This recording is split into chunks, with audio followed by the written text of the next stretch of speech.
مفتی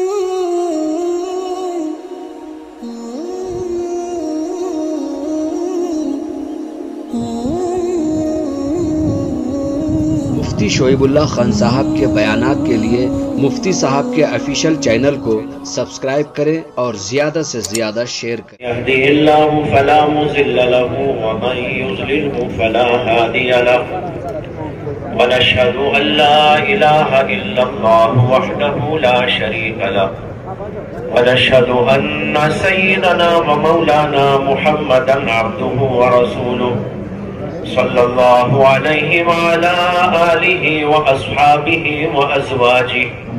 وأزواجه وذرياته وسلم تسليما كثيرا كثيرا. أما بعد فأعوذ بالله من الشيطان الرجيم. بسم الله الرحمن الرحيم. كنتم خير أمة أخرجت للناس تأمرون بالمعروف وتنهون عن المنكر وتؤمنون بالله. حضرات علماء کرام، سامعین اعظام، اس وقت اصل بیان حضرت اقدس مفکر ملت مولانا خلیل الرحمن سجاد نعمانی دامت برکاتہم کا ہونے والا ہے. آپ سب حضرات اور ہم سب ان کا بیان سننے کے لیے جمع ہوئے. اس موقع پر آپ حضرات نے اس حقیر کو یاد فرمایا اور یہاں کچھ خطاب کرنے کے لیے حکم فرمایا ہے. اس لیے کچھ اہم باتیں آپ حضرات کے سامنے رکھنے کی کوشش کروں. جلسے کا عنوان ہے حالات حاضرہ.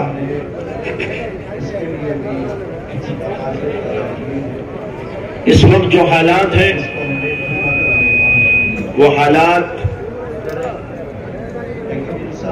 کسی خاص طبقے، کسی خاص فرقے، کسی خاص مسلک اس سے متعلق نہیں، بلکہ حقیقت یہ ہے کہ اس وقت مسئلہ انسانیت کا ہے. پوری کی پوری انسانیت اس وقت میں بیمار ہے، انتہائی ضعیف ہے، کمزوریوں کا شکار ہے. اس لیے کہ لوگوں کے پاس صورت اور شکل انسانوں کی موجود ہے، لیکن ان کے اندر جو روح اس وقت میں ہے وہ ایسا لگتا ہے کہ درندوں کی روح ہے، جانوروں کی روح ہے، شیطانوں کی روح. پوری انسانیت اس وقت بیماری کے عالم سے گزر رہی ہے اور انتہائی خطرناک قسم کی بیماری.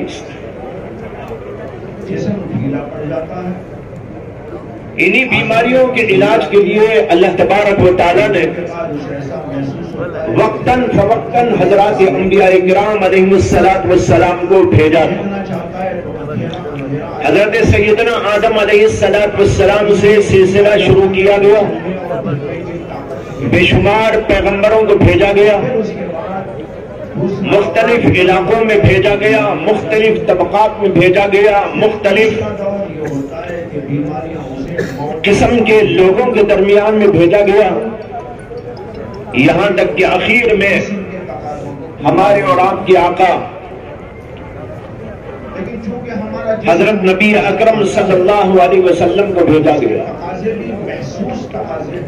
آپ دنیا میں تشریف لائے تو دنیا کا حال بڑا عجیب و غریب تھا. انسانوں کے اندر سے انسانیت نکل چکی تھی، کوئی اللہ کو پہچاننے والا نہ تھا. انسان ظاہری شکل اور صورت کے اعتبار سے انسان تھے، لیکن حقیقت کے اعتبار سے ان کے اندر انسانیت موجود نہ تھی. وہ درندے تھے، وہ حیوان بنے ہوئے تھے، اور کوئی شیطان بنا ہوا تھا۔ نبی اکرم صلی اللہ علیہ وسلم تشریف لائے اور لوگوں میں کام فرمایا۔ قرآن کریم نے ایک جگہ پر اس کا عجیب و غریب نقشہ کھینچا ہے۔ اللہ تعالیٰ کہتے ہیں وَاعْتَصِمُوا بِحَبْلِ اللَّهِ جَمِيعًا وَلَا تَفَرَّقُوا وَاذْكُرُوا نِعْمَةَ اللَّهِ عَلَيْكُمْ إِذْ كُنْتُمْ أَعْدَاءً فَأَلَّفَ بَيْنَ قُلُوبِكُمْ فَأَصْبَحْتُمْ بِنِعْمَتِهِ إِخْوَانًا وَكُنْتُمْ عَلَى شَفَا حُفْرَةٍ مِّنَ النَّارِ۔ یہ الفاظ کتنے عجیب ہیں۔ وَكُنْتُمْ عَلَى شَفَا حُفْرَةٍ مِّنَ النَّارِ، کہ تمہارا حال یہ تھا کہ گویا تم دوزخ کے گڑھے میں پڑنے والے تھے۔ یعنی یہ پوری کے پوری دنیا جہنم کا نقشہ تھا۔ یہاں پر قتل کا بازار گرم تھا، یہاں پر ہر طرح کا فساد موجود تھا، تمام قسم کے فتنے پنپ رہے تھے، انسان کا دشمن بنا ہوا تھا۔ ایسا لگتا تھا کہ جہنم کا ایک نقشہ ہے جو دنیا میں ہے۔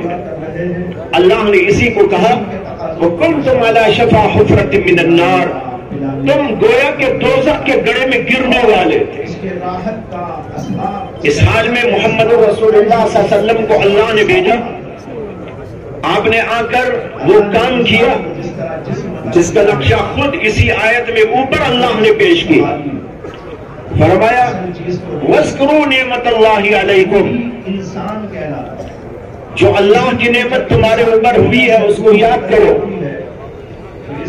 اِذْ كُنْتُمْ أَعْدَاءً، جبکہ تمہارا حال یہ تھا کہ تم آپس میں ایک دوسرے کے دشمن تھے، قتل کا بازار گرم تھا، تمہارے اندر حسد تھا، تمہارے اندر کینہ تھا، تمہارے اندر بغض تھا، تمہارے اندر عداوتیں تھی، تمہارے اندر قتل و غارت گری ہو رہی تھی۔ یہ صورتحال تھی۔ اللہ نے تمہارے درمیان اپنی نعمت کو نازل فرمایا۔ اس نعمت کو یاد کرو۔ اس نعمت سے مراد جناب محمد رسول اللہ صلی اللہ علیہ وسلم کی ذات گرامی۔ وَاذْكُرُوا نِعْمَةَ اللَّهِ عَلَيْكُمْ إِذْ كُنْتُمْ أَعْدَاءً، جبکہ تم ایک دوسرے کے دشمن تھے۔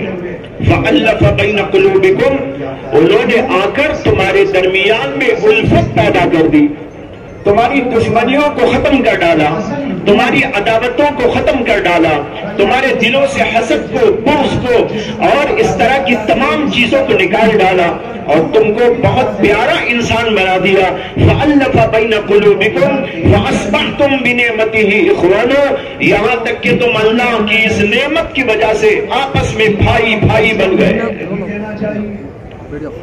کہاں تھا وہ زمانہ کہ قتل و غارت گری ہو رہی تھی؟ کہاں آیا وہ زمانہ کہ ایک دوسرے کو اپنی ہر چیز پیش کرنے کے لیے تیار؟ اللہ نے دونوں نقشے بیان کر دیے۔ زمانے جاہلیت کا نقشہ کنتم اعداء وکنتم علی شفا حفرۃ من النار، اور دوسرا نقشہ یہ فَأَلَّفَ بَيْنَ قُلُوبِكُمْ، اللہ نے تمہارے درمیان الفت پیدا کر دی، محبت پیدا فرما دی، یہاں تک کہ دنیا کا نقشہ بدل کے رہ گئے۔ دنیا کے اندر جو فساد تھا، اس فساد کو اگر ہم تجزیہ کر کے دیکھیں تو وہ دو قسم کا فساد تھا۔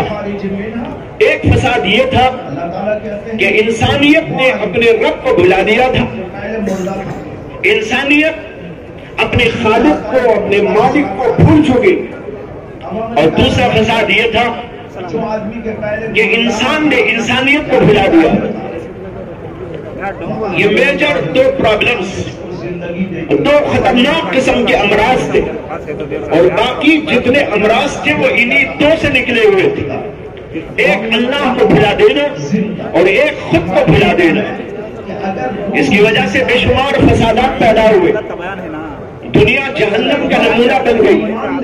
اللہ نے پیغمبروں کے سلسلے کو جاری فرمایا آخر میں جناب محمد رسول اللہ صلی اللہ علیہ وسلم تشریف لائے اور آپ نے دنیا کا نقشہ بدل کے رکھ دیا اور پھر یہ بتا دیا کہ میرے بعد کوئی اور پیغمبر آنے والا نہیں ہے، میں آخری پیغمبر ہوں، میرے بعد کوئی پیغمبر نہیں، البتہ میری امت اور میری امت کے علماء اس کام کو، اس ڈیوٹی کو انجام دیتے رہیں گے، دنیا کے اندر انسانیت کا پیغام عام کرتے رہیں گے، دنیا کے اندر اسلام کا پیغام عام کرتے رہیں گے، لوگوں کو اللہ سے ملاتے رہیں گے اور ان کے اندر انسانیت کے اقدار اور اخلاق پیدا کرتے رہیں گے۔ یہ کام ان لوگوں کا ہوگا جو میرے بعد آنے والے ہیں، اور وہ کام کرتے رہیں گے یہاں تک کہ قیامت تک یہ سلسلہ چلتا رہے گا۔ بھائیوں، آج بھی دنیا کے اندر یہی صورتحال ہے کہ دنیا بیمار ہے، انسانیت بیمار ہے، ان کے اندر یہ سارے روگ اور سارے امراض پیدا ہو چکے ہیں۔ انسانیت نے خدا کو بھلا دیا ہے اور دوسری طرف اپنے آپ کو بھلا دیا ہے۔ ان کے اندر سے انسانیت نکل چکی، ان کے اندر سے اخلاق نکل چکا، اور دوسری طرف وہ خدا کو بھلا کر پتہ نہیں کس چیز کو خدا بنائے ہوئے ہیں، کوئی مال کو، کوئی دولت کو، کوئی چیزوں کو، کوئی تجارت کو، کوئی کسی بڑی اور چھوٹی چیز کو، ان سب چیزوں کو لوگوں نے خدا بنا رکھا، اور دوسری طرف خود کو بھلا کر انسانیت اپنے اندر سے ختم کر ڈالی، اور ایسا لگتا ہے کہ وہ جانور ہے، وہ ایک درندہ ہے۔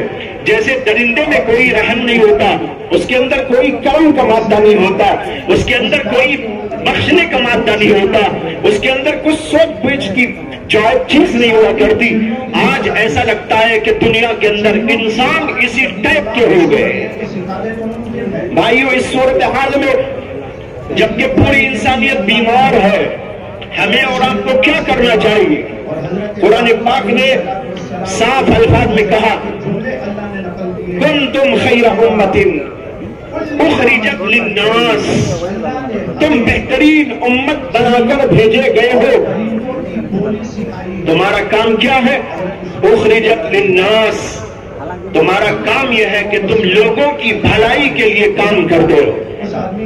اخرجت للناس، لام یہاں پر لایا گیا، علماء کہتے ہیں یہ لام نفع ہے، یہ بتانے کے لیے ہے کہ اللہ نے اس امت کو برپا کیا ہے، اس لیے برپا کیا ہے کہ ساری دنیا انسانیت کو نفع پہنچاتی رہے، ایمانی نفع بھی پہنچائے، انسانی نفع بھی ان کو پہنچائے، ہر قسم کا نفع ان کو پہنچاتی رہے۔ اس کے لیے اس امت کو کھڑا کیا گیا، اس امت کو برپا کیا گیا۔ کنتم خیر امت اخرجت للناس، پورے انسانوں کے لیے، تمام کی پوری انسانیت کے لیے اللہ تبارک و تعالیٰ نے اس امت کو برپا کیا۔ اس سے ہمیں اپنی ذمہ داری سمجھنے کی کوشش کرنا چاہیے کہ ہم کون ہیں، ہماری کیا ذمہ داری ہے۔ جب حالات بگڑ چکے ہو، جب حالات ناقابل ذکر ہو گئے ہو، انتہائی ناگفتہ ہو گئے ہو، انسانوں کے اندر سے انسانیت نکل چکی ہو، اور دوسری طرف انہوں نے خدا کو بھلا بیٹھا ہو، آخر ہماری ذمہ داری کیا ہے؟ ہماری ذمہ داری وہی ذمہ داری ہے جو انبیاء کرام علیہ السلام کو سونپی گئی۔ کنتم خیر امت اخرجت للناس۔ آج بھائیوں، ہم نے اس پیغام کو بھلا دیا ہے، ہم نے اس پیغام کو ایک کنارے پر رکھ دیا ہے، اور اتنا کنارہ کر دیا ایسا لگتا ہے کہ ہم خود اس نظام اور اس تعلیم اور ان احکامات کو جو اللہ کی طرف سے انسانوں کی ہدایت کے لیے، انسانوں کی بھلائی کے لیے نازل فرمائے گئے، وہ سارے کے سارے احکامات ہم نے کہیں کونے میں اٹھا کے رکھ دیے، تاکہ نسیان پہ ہم نے رکھ دیا ہے۔ ہمیں پتہ نہیں ہے کہ احکام کیا ہے، ہمیں پتہ نہیں ہے کہ قرآن کیا ہے، ہمیں پتہ نہیں ہے کہ حدیث کیا ہے، ہمیں پتہ نہیں ہے کہ سیرت النبی کیا ہے، ہمیں معلوم نہیں ہے کہ صحابہ نے کیا دیا تھا، صحابہ نے کیا کیا تھا، ان کا کیا پیغام ہے، انہوں نے کس طرح زندگی گزاری تھی۔ آج امت مسلمہ نے ان تمام چیزوں کو اٹھا کے رکھ دیا۔ جب خود ہی اٹھا کے رکھ دیا ہو تو ہم دوسروں کو نفع کیا پہنچائیں گے؟ دوسروں تک بات کیسے لے جائیں گے؟ اس کے لیے تو سب سے پہلی ضرورت ہے کہ ہمارے اندر ایمان مضبوط ہو، ہمارے اندر اطاعت کا مادہ پیدا ہو جائے۔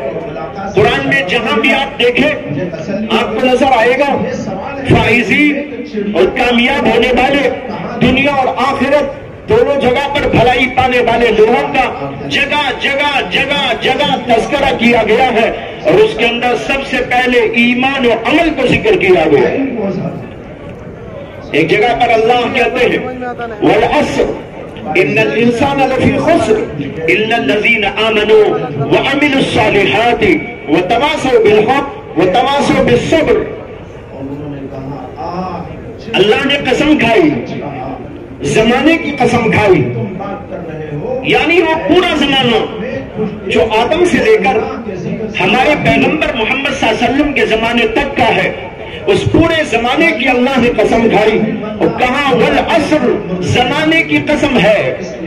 قسم کھانے کا مقصد ہے کہ اللہ نے زمانے کو بطور گواہ پیش کیا۔ میں جو بات آگے کہنے جا رہا ہوں، اللہ کہتے ہیں جو بات میں آگے کہنے جا رہا ہوں، جو بات میں تم کو سمجھانے جا رہا ہوں، اگر اس کو سمجھنا ہو، اس کی دلیل کی تم کو ضرورت ہو، اس کے لیے میں پورے زمانوں کو پیش کرتا ہوں۔ تمام کے تمام زمانے گواہ ہو، والعصر، تمام کے تمام زمانے، اس کی قسم کھا کر کہتا ہوں، آدم کا زمانہ ہو، شیس کا زمانہ ہو، ادریس کا زمانہ ہو، الیاس کا زمانہ ہو، اور موسیٰ کا زمانہ ہو، نوح کا زمانہ ہو، ابراہیم کا زمانہ ہو، اسماعیل کا زمانہ ہو، اور موسیٰ اور عیسیٰ کا زمانہ ہو، یہ تمام کے تمام زمانے، اور پھر ان کے اندر آنے والی قومیں، قوم عاد، قوم سمود اور مختلف قسم کی قومیں جو دنیا کے اندر برپا کی گئی، ان کی پوری تاریخ پڑھ لو تو تمہارے سامنے بات واضح ہو جائے گی۔ کیا بات ہے؟ کہتے ہیں والعصر، زمانے کی قسم ہے، ان الانسان لفی خسر، کہ تمام کے تمام انسان گھاٹے میں ہے، خسارے میں۔ تمام زمانے اس پر گواہی دیں گے، مال والا ہو یا غریب ہو، پڑھا لکھا ہو یا جاہل ہو، بڑی ٹیکنالوجی حاصل کی ہو یا نہ کیا ہو، مال و دولت کے انبار اس کے پاس رہے ہو یا وہ فقیر ہو، حکومت اور طاقت اس کے پاس ہو یا نہ رہی ہو، تمام کے تمام لوگوں کی باتیں، ان کا زمانہ، ان کے احوال، ان کے زمانے، ان کے واقعات تمہارے سامنے موجود ہے۔ والعصر، زمانے کی قسم ہے، یہ تمام کے تمام زمانے اور ان کے اندر آنے والی قومیں، ان کے اندر آنے والی امتیں اور ان کے ساتھ ہونے والے واقعات، یہ سب کے سب بتاتے ہیں، کیا بتاتے ہیں؟ ان الانسان لفی خسر، کہ تمام کے تمام انسان گھاٹے میں ہیں، کوئی کامیاب نہیں ہوا، کسی کو فتح نہیں ملی، کسی کو نصرت نہیں ملی، کسی کے لیے اچھائی نہیں ملی، کسی کے لیے کوئی بھلائی نہیں ملی، یہ تمام کے تمام زمانے گواہی دیتے ہیں۔ اللہ کہتے ہیں ان الانسان لفی خسر، تمام کے تمام انسان گھاٹے میں ہے، خسارے میں۔ علماء نے لکھا ہے الانسان، اس کے اوپر جو الف لام آیا، یہ الف لام استغراق کا مطلب یہ ہے کہ تمام کے تمام انسان اس کے اندر داخل ہے۔ اس حکم میں جو اللہ نے بیان کیا ان الانسان لفی خسر، کہ تمام کے تمام انسان گھاٹے اور خسارے میں ہے۔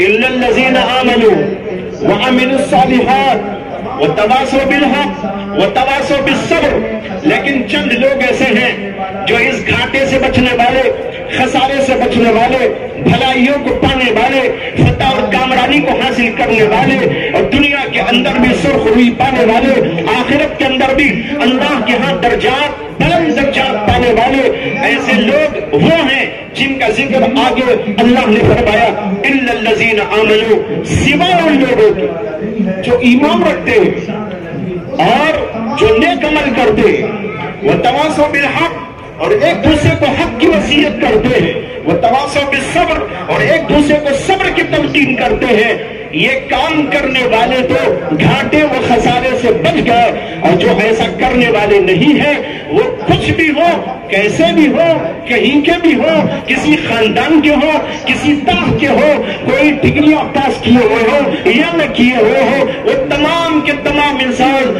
گھاٹے و خسارے میں رہے ہیں۔ اور اس کی دلیل یہ ہے کہ اللہ نے شروع ہی میں کہہ دیا والعصر، زمانے کی قسم ہے، تمام کے تمام زمانے اس بات کی گواہی دیتے ہیں۔ اس سے معلوم ہوا بھائی کہ اللہ نے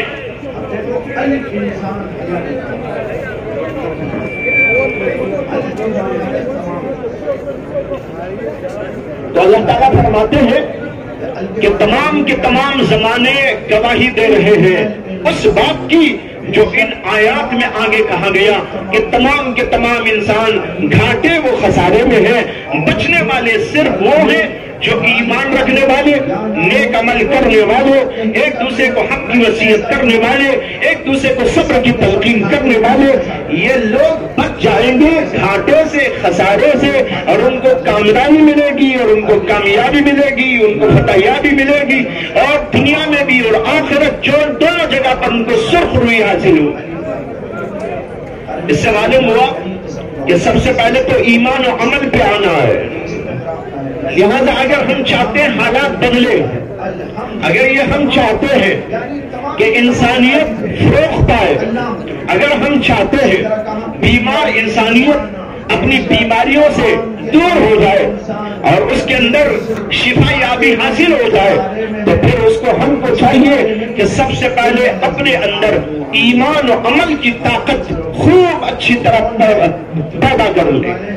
ایمان و عمل یہ تمام انبیاء کرام علیہ السلام کا دیا ہوا نسخہ ہے۔ ایک اور جگہ اللہ تعالیٰ نے کہا وَمَن يُطِعِ اللَّهَ وَرَسُولَهُ وَيَخْشَ اللَّهَ وَيَتَّقْهِ فَأُولَٰئِكَ هُمُ الْفَائِزُونَ۔ فرماتے ہیں کہ جو اللہ کی اطاعت کرتا ہے اور اللہ کے رسول کی فرمانبرداری کرتا ہے، وَيَخْشَ اللَّهَ، اور اللہ سے ڈرتا ہے، وَيَتَّقْهِ، اور تقوی کی زندگی گزارتا ہے، فَأُولَٰئِكَ هُمُ الْفَائِزُونَ، ایسے ہی لوگ دراصل کامیاب ہیں۔ دیکھیے یہاں صاف آ گیا فَأُولَٰئِكَ هُمُ الْفَائِزُونَ۔ جو آیتیں پہلے میں نے ذکر کی سورہ عصر کے، اس کے اندر یہ کہا گیا تھا گھاٹے سے بچنے والے، خسارے سے بچنے والے صرف وہی لوگ ہیں جن کے اندر ایمان ہو، جن کے اندر اعمال ہو، جن کے اندر ایک دوسرے کو بھلائی پہنچانے کا مادہ ہے، جن کے اندر ایک دوسرے کو حق کی وصیت کرنے کا جذبہ موجود ہے۔ صرف یہ لوگ ہیں جو کامیاب ہونے والے اور گھاٹے و خسارے سے بچنے والے، باقی سب کے سب گھاٹے و خسارے میں جانے والے۔ اس آیت میں اللہ تعالیٰ نے کہا فَأُولَٰئِكَ هُمُ الْفَائِزُونَ، یہی لوگ کامیاب ہونے والے ہیں۔ کون لوگ؟ اللہ نے یہاں پر بھی 4 باتیں ذکر فرمائی، جیسے ان آیتوں میں بھی 4 باتوں کا ذکر تھا، اس آیت کے اندر بھی 4 باتوں کا اللہ نے ذکر کیا۔ مَن يُطِعِ اللَّهَ وَرَسُولَهُ، جو اللہ کی اطاعت کرتا ہے، جو اللہ کے رسول کی اطاعت کرتا ہے، وَيَخْشَ اللَّهَ، اور اللہ تعالیٰ سے ڈرتا ہے، وَيَتَّقْهِ، اور تقوی والی زندگی گزارتا ہے۔ یہ 4 کام جو کرتا ہے کہتے ہیں فَأُولَٰئِكَ هُمُ الْفَائِزُونَ، ایسے ہی لوگ دراصل کامیاب ہونے والے لوگ ہیں۔ باقی جو ایک کام نہیں کرتے، ان کے پاس کچھ بھی ہو، وہ کہیں کے بھی ہو اور کیسے بھی ہو، وہ کامیاب ہونے والے لوگ نہیں۔ اس سے معلوم ہوا ایمان و عمل، تقوی، طہارت، خوف خداوندی، عشق الہی، یہ وہ چیزیں ہیں جو انسان کو کامیابی کی منزل پر پہنچا دیتی۔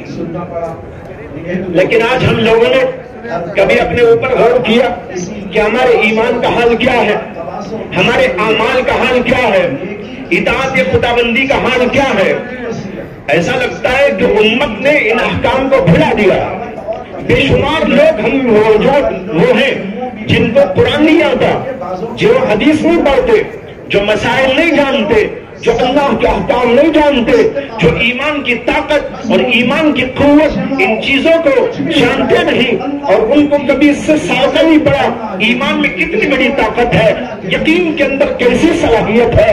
جب ایمان اور یقین کی قوت انسان کے اندر ہوتی ہے تو وہ اس کو کہاں سے کہاں تک پہنچا دیتی ہے۔ حضرات صحابہ کرام کے واقعات، نبی اکرم صلی اللہ علیہ وسلم کے واقعات اور اس سے پہلے کے پیغمبروں کے واقعات اور پھر اس کے بعد کے دور کے واقعات، ان چیزوں کو پڑھے اور دیکھے تو سمجھ میں آئے گا ایمان کی قوت کتنی بڑی طاقت ہے اور ایمان کی طاقت کتنی بڑی طاقت ہے۔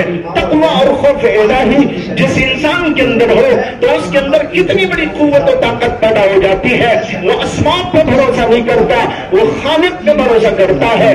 اس کو اسباب کے اوپر یقین نہیں ہوتا، وہ اللہ پر یقین کرتا ہے، وہ مسبب الاسباب پر یقین رکھتا ہے۔ اس لیے وہ جو کچھ کرتا ہے وہ اللہ کے بلبوتے پر، اللہ تعالیٰ کے بھروسے پر، اللہ تعالیٰ کے اعتماد پر کیا کرتا ہے۔ اس لیے مومن کی شان یہ ہونی چاہیے کہ مومن کے اندر ایمان ہو، یقین ہو اور کامل درجے کا ایمان و یقین ہو۔ اسی طرح اس کے اندر اعمال ہو، اعمال صالحہ وعمل الصالحات۔ اللہ نے کئی جگہ قرآن میں وعمل الصالحات وعمل الصالحات کا ذکر کیا ہے، وعمل الصالحات کا حکم بھی دیا ہے کہ عمل کرو، نیک عمل کرو۔ نیک عمل ظاہری بھی ہوتے ہیں، باطنی بھی ہوتے ہیں۔ ظاہری اچھے عمل بہت سارے ہیں، بہت سے لوگ جانتے ہیں۔ باطنی اعمال بھی ہوتے ہیں، جیسے اخلاص ہے، جیسے للہیت ہے، خشوع اور خضوع ہے اور تواضع ہے اور اللہ تعالیٰ سے تعلق ہے، اللہ تبارک و تعالیٰ کی معرفت ہے، اللہ تبارک و تعالیٰ کا خوف اور خشیت ہے، اللہ تعالیٰ کی محبت اور اللہ سے عشق ہے۔ یہ وہ چیزیں ہیں جن کو اعمال صالحہ کہا جاتا ہے اور اعمال صالحہ میں سے یہ وہ اعمال ہیں جن کا تعلق دل سے ہوا کرتا ہے۔ تو اللہ نے جگہ جگہ حکم دیا ایمان و عمل کا، لہذا ہم سب کو چاہیے کہ ایمان و عمل میں ہم کامل بننے کی کوشش کریں، اپنے ایمان کو بڑھائیں، یقین کی طاقت کو بڑھائیں، اعمال کو درست کریں اور برائیوں سے بچنے کی کوشش کریں، گناہوں سے بچنے کی کوشش کریں۔ اگر ہم اللہ کی اطاعت نہ کریں گے، اللہ کے رسول کی اطاعت نہ کریں گے تو ہمارے اندر وہ روحانی قوت اور روحانی طاقت کبھی نہیں پیدا ہو سکتی۔ یہ پہلی بات۔ دوسری بات مجھے عرض کرنا ہے کہ موجودہ حالات میں ایمان و عمل کے بعد بڑی شدید ضرورت اس بات کی ہے کہ ہماری صفوں میں اتحاد پیدا ہو۔ اتحاد بہت بڑی طاقت ہے، بہت بڑی قوت ہے اور اس کا ذکر قرآن میں بھی موجود۔ اسی لیے اللہ نے جگہ جگہ آپس میں تنازعات سے، آپس میں لڑائیوں سے بچنے کا حکم دیا۔ وَلَا تَنَازَعُوا فَتَفْشَلُوا وَتَذْهَبَ رِيحُكُمْ وَاصْبِرُوا۔ اللہ تعالیٰ کہتے ہیں کہ آپس میں نزاع نہ کرو، آپس میں اختلاف نہ کرو۔ جب یہ جملے استعمال کیے جاتے ہیں تو بہت سے لوگ یہ سمجھتے ہیں کہ اختلاف نہ کرو کا مطلب یہ ہے کہ کسی مسئلے میں قرآن و حدیث کی روشنی میں یا عقلی دلائل کی روشنی میں کوئی آپس میں اختلاف نہ کرے۔ ابو حنیفہ اور امام شافعی کا اختلاف ہوا، اس اختلاف کو سمجھتے ہیں کہ یہ اختلاف مراد ہے۔ مراد یہ اختلاف نہیں ہے، یہ اختلاف تو ہوتا رہے گا، دلائل کی بنیاد پر مسائل میں، احکام میں اختلاف ہوتا رہے گا۔ اسی طریقے پر عقلی دلائل کی بنیاد پر مختلف نظریاتی اختلافات ہر دور کے اندر علماء کے درمیان، صلاحہ کے درمیان، بلکہ جو ہے دنیاوی تعلیم یافتہ لوگوں کے درمیان، ڈاکٹروں کے درمیان، انجینئروں کے درمیان، مختلف طبقات کے درمیان پہلے سے رہا، آج بھی رہے گا۔ یہ ختم ہونے والا اختلاف نہیں ہے اور یہ اختلاف کوئی برا نہیں ہے۔ برا اختلاف یہ ہے کہ ہم کسی سے خامخواہ بلا دلیل اختلاف کریں اور پھر اس میں مخالفت ہو، اس کے اندر معاندت ہو، اس کے اندر دشمنیاں ہو، اس کے اندر لڑائیاں ہو اور ایک دوسرے کو کاٹ بانٹنے کی کوشش، ایک دوسرے سے حسد اور بغض رکھنے، یہ وہ چیزیں ہیں جو ہماری طاقت کو توڑنے والی ہے۔ لیکن کتنے افسوس کی بات ہے کہ آج ہماری صفوں کے درمیان اختلافات بے شمار موجود ہیں، جماعت کی اختلافات، تحریکات کے اختلافات، آپسی اختلافات، ذاتی اختلافات، بے شمار قسم کے اختلافات۔ ان اختلافات نے ہم کو توڑ کے رکھ دیا ہے، ہماری قوت کو پاش پاش کر کے رکھ دیا ہے۔ اس لیے اس بات کی بڑی شدید ضرورت ہے کہ ہمارے اندر جہاں ہم ایمان اور یقین کی طاقت پیدا کرنے کی کوشش کریں اور اعمال کے بنانے کی کوشش کریں، اعمال صالحہ کو اختیار کریں، اعمال فاسدہ سے دور رہیں اور بچ کے رہیں، وہیں پر ایک ضرورت اس بات کی ہے کہ آپس میں اپنی صفوں کو متحد رکھیں، ان میں اختلاف آنے نہ دے، ایک دوسرے سے درگزر کے کام لے، ایک دوسرے سے حسن ظن سے کام لے۔ لیکن بڑا عجیب لگتا ہے جب امت کے اندر چھوٹے چھوٹے مسائل پر، بلکہ بعض وقت انتہائی گھٹیا قسم کے مسائل پر بڑے بڑے اختلافات رونما ہو جاتے ہیں، اکرام مسلم ختم ہو جاتا ہے، اتحاد ختم ہو جاتا ہے، آپس کے اندر رحم و کرم ختم ہو جاتا ہے، آپس کے اندر پیار و محبت ختم ہو جاتے ہیں، یہاں تک کہ ایک دوسرے سے دشمنی اور عداوت اور بغض پیدا ہو جاتا ہے۔ اور یہ آپس میں بغض رکھنے والے کبھی وہ ہوتے ہیں جو نماز بھی پڑھتے ہیں، ادھر نماز پڑھنے والے، ادھر نماز پڑھنے والے، ادھر دین کا کام کرنے والے، ادھر بھی دین کا کام کرنے والے، ادھر بھی اللہ اللہ کہنے والے، ادھر بھی اللہ اللہ کہنے والے، دونوں طرف وہ لوگ ہیں جو اللہ کو مانتے ہیں، رسول اللہ کو مانتے ہیں، دین کو مانتے ہیں، اللہ کو یاد کرتے ہیں، اللہ کی باتیں کرتے ہیں اور ایک دوسرے کو سناتے ہیں، لیکن بھائیوں اس کے باوجود آپس کے اندر اختلاف رہتا ہے، آپس کے اندر بغض و عداوت کی چیزیں پیدا ہو جاتی ہیں، یہاں تک کہ بڑے بڑے مسائل پیدا ہو جاتے ہیں۔ آج بڑی ضرورت ہے کہ ہم آپس میں متحد ہو جائیں، آپس میں اختلافات کو ختم کر کر ایک پلیٹ فارم پر جمع ہونے کی کوشش کریں۔ یہ بہت بڑی طاقت ہے، اس طاقت کو اگر ہم نے ضائع کر دیا تو ہمارے پاس کچھ بھی ہو، لیکن بھائیوں ہماری طاقت نہ ہونے کی وجہ سے وہ سب کچھ بیکار چلا جائے۔ لہذا اس بات کی کوشش ہونی چاہیے کہ ہماری صفوں میں اتحاد ہو، علماء میں اتحاد ہو، مشائخ میں اتحاد ہو، مدارس میں اتحاد ہو، جماعتوں میں اتحاد ہو، اسی طریقے پر تحریکوں میں اتحاد ہو، مختلف تنظیموں میں اختلاف ختم ہو اور ان کے درمیان میں اتحاد پیدا ہو، ایک دوسرے کا تعاون کرے، ایک دوسرے کو رفیق سمجھ کر کام کرے، ایک دوسرے کو اپنا فریق نہ سمجھے۔ ہر دین کا کام کرنے والا ایک دوسرے کا محتاج ہے، ہر دین کی خدمت کرنے والا اپنے شعبے کا بہت بڑا اہم ترین خدمت گزار ہے۔ وہ جو بھی کام کر رہا ہے وہ اللہ کے لیے، اللہ کے رسول کے لیے اور دنیا میں امت کے اندر بھلائی پیدا کرنے کے لیے کر رہا ہے۔ ہمارے لیے تمام مدارس، ہمارے لیے تمام تحریکات، ہمارے لیے تمام کی تمام جماعتیں، ہمارے لیے تمام کی تمام تنظیمیں جو اللہ کے لیے اور ملت کے لیے کھڑی ہوئی ہے، یہ سب کی سب اہم ہے۔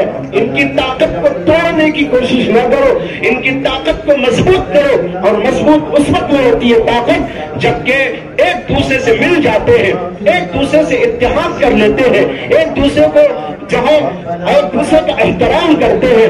آج احترام والی بات ختم ہو گئی، اس بات کی کوشش ہوتی ہے کہ میں اپنے مد مقابل کو، چاہے وہ مولانا کیوں نہ ہو، چاہے وہ شیخ المشائخ کیوں نہ ہو، چاہے وہ کسی مدرسے کا کوئی ذمہ دار کیوں نہ ہو، کسی تحریک کا بہت بڑا ذمہ دار کیوں نہ ہو، کوشش یہ ہوتی ہے کہ اس کی عزت کو لوٹ لیا جائے، اس کے اندر جو خامیاں ہیں اس کو لوگوں کے سامنے آشکارا کرنے کی کوشش کی جائے۔ یہ بات انتہائی ناروا قسم کی بات ہے۔ اس لیے بھائیوں بزرگوں اس بات کے لیے تہیہ کر کے اٹھیے کہ ہم آپس کے اندر اتحاد پیدا کریں گے، آپس کے اندر اختلاف ہونے نہیں دیں گے۔